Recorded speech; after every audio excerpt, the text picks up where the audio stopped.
quelques années déjà, j'ai un petit faible pour les romans policiers scandinaves.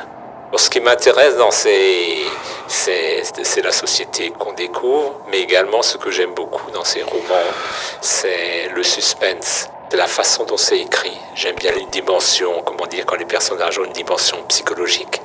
Et c'est évidemment romancé, mais c'est dans un contexte.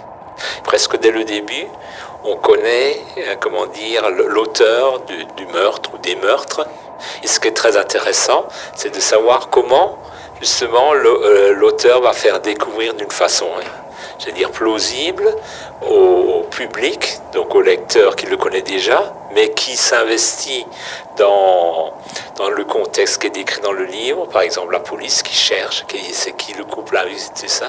Et parfois, c'est tellement intense qu'on a envie de dire à la police, mais c'est lui, c'est évident. Alors on le connaît, et puis elle ne le connaît pas. Et puis ça également, c'est tout un art, quoi. Comme un puzzle qui petit à petit s'imbrique, et parfois les pièces n'ont pas les formes dont elles ne s'imbriquent pas. Alors on va sur d'autres pistes, mais en réalité on reste toujours au fond. C'est pas donné à tout le monde, quoi.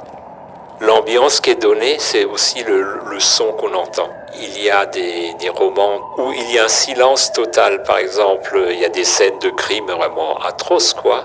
Et on voit justement, à la limite, on voit le sang couler du crâne des personnes ou de leurs blessures.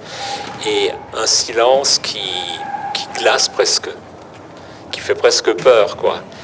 Ce sont des ambiances qui sont données. On navigue toujours entre la fiction et la réalité, quoi.